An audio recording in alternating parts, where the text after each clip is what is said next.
Саламатсыздар ма оқушылар? Бүгінгі біздің сабақ 10-шы сынып геометрия пәні номер 6-шы сабақ. Бүгінгі сабағымыздың тақырыбы түзулер және жазықтықтардың өзара орналасуы. Сіздерге қойылған мақсат түзу және жазықтықтың перпендикулярлығын тұжырымдау, түзу мен жазықтықтың перпендикулярлық белгісін қолдану, есептер шығару.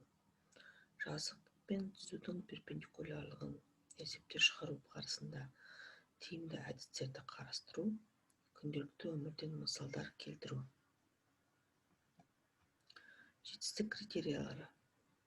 Түзу мен жазықтықтың перпендикулярлық белгісін тұжырымдайды, есептің шартына сай кескіндерін салады, кеңістіктегі түзу және жазықтықтың перпендикуларына байланысты есептерді шығарады. Енді бүгінгі сабағымыз қайталау сабағы болғандықтан өткен тақырыпқа қайталау сұрақтарына жауап берейік. Миға шабуыл әдісі. Бірінші сұрақтарды көшіп жазбайсыздар, тек қана жауабын дәптерге жазып өтесіздер. Бірінші сұрақ. Жазықтықтың кез келген нүктесі арқылы берілген түзуге перпендикуляр неше жазықтық өтеді?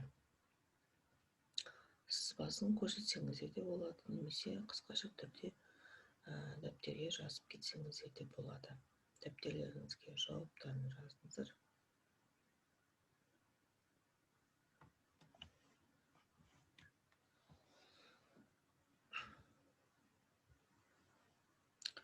Және келесі сұрақ. Жазықтықтың кез келген нүктесі арқылы берілген түзуге перпендикуляр неше түзу өтеді? Сызбасын салсаңыздар да болады, немесе қысқаша түрде жауап беруге де болады. Дәптерге жауап берейік.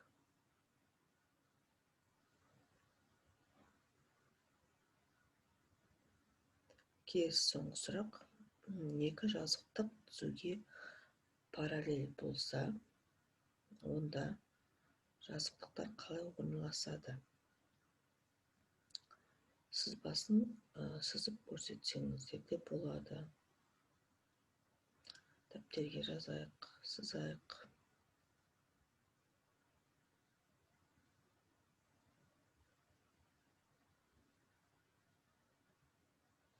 Жақсы. Сұрақтарға жауап берсек, келесі тапсырмаға көшейік. Келесі тапсырма ол сіздерге берілетін бірнеше есептер. Соның біріншісі АБСД квадрат, асы 8 см, ойы 4 см, ал есі ол бізде x-қа тең. Суретте берілген сызба арқылы x-тің мәнін есептеу керексіздер. Дәптерлеріңізге сызбаны сызып алыңыздар, және де есептің шартын қысқаша түрде жазып, есепті шығарыңыздар. Дәптерлеріңізге шығарыңыздар.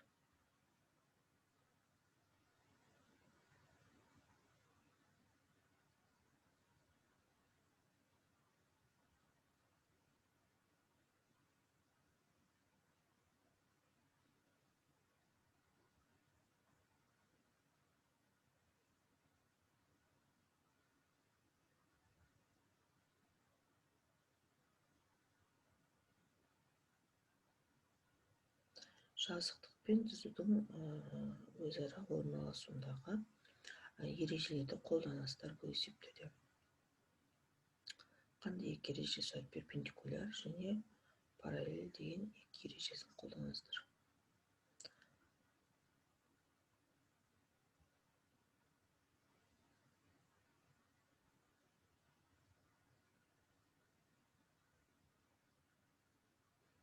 Жақсы, келесі тапсырма.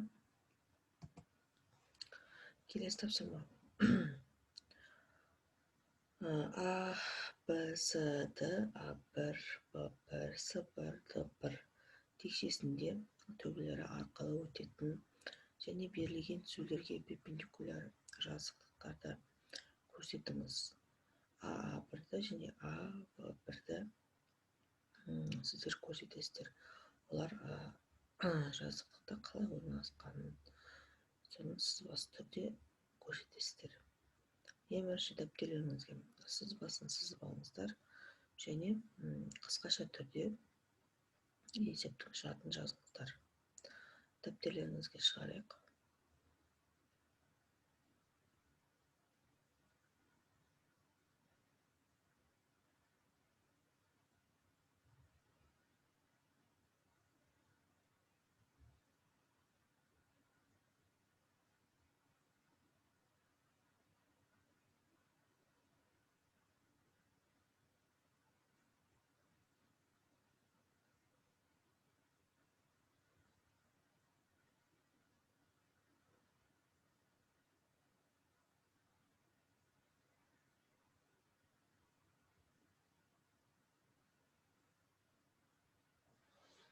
Жақсы болсаңыздар, келесі тапсырмада тура жаңағыдай дұрыс алты бұрышты призмада қырлары арқылы өтетін және берілген түзулерге перпендикуляр жазықтықтарды көрсетіңіз. А1 және А2. Есептің шарты бойынша есепті қысқаша түрде дәптерлеріңізге жазасыздар және берілген суретті саласыздар дәптерлеріңізге. Дәптерлеріңізге есепті шығарайық.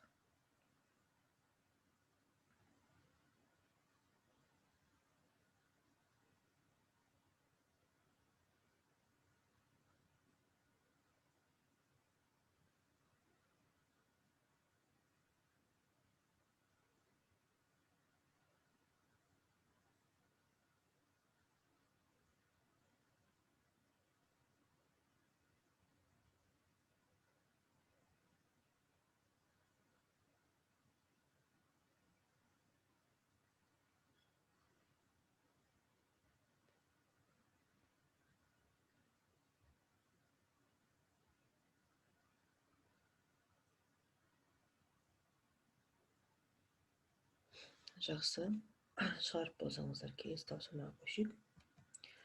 Келесі тапсырма ол бізде өзіндік жұмыс. 5 тапсырма берілген, 5 сұрақ. 5 сұрақты мен оқимын, сіздер дәптерлеріңізге қысқаша түрде жауабын жазсаңыздар да болады, және де қысқаша түрде сурет салсаңыздар да болады. Немесе сызба арқылы да көрсетуге болады, немесе қысқаша түрде жауап беруге болады. Онда бастайық. Дәптерге тек қана жауабын жазасыздар. Сұрақта көшінеміз. Бірінші сұрақ. Түзуде берілген нүкте арқылы өтетін және осы түзуге перпендикуляр түзулер орналасқан нүктелердің геометриялық орны не болады? Бұл жерде сіздер қысқаша түрде жазып кетесіздер. Дәптерлеріңізге жазыңыздар.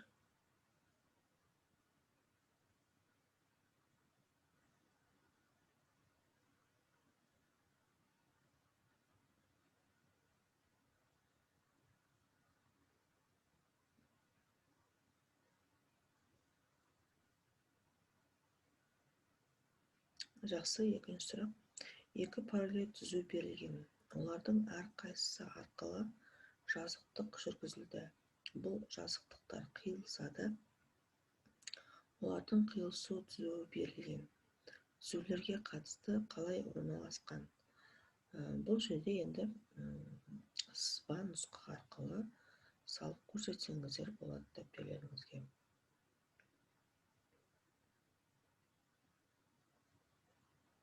Екі параллель түзу салыңыздар дәптерлеріңізге.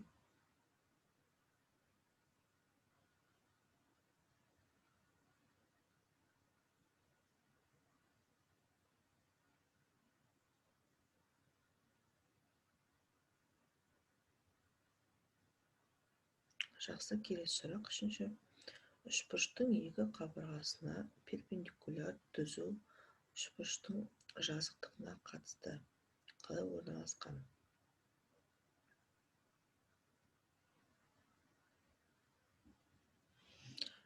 Қысқаша түрде жазсаңыздар да және жаңағыдай сызба нұсқасын көрсетсеңіздер де болады.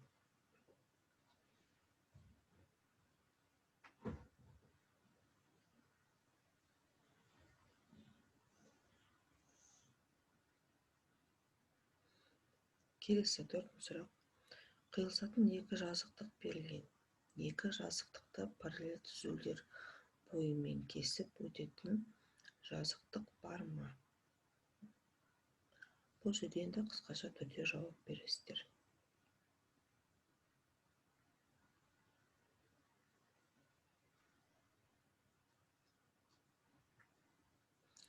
Және де соңғы сұрақ. Егер оның бір қабырғасынан оның басқа қабырғасына перпендикуляр жазықтықты жүргізуге болатын болса, үшбұрыштың түрін атаңыздар. Бұл жерде жай ғана қысқаша түрде жауап кетесіздер.